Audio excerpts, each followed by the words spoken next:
Tanıyor musun? Yok ya.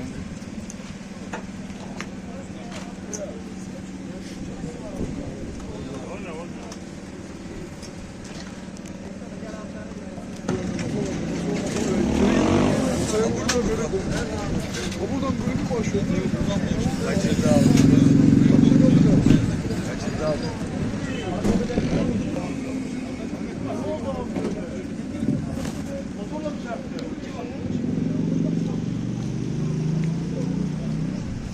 Vay be. Motorla mı geliyor?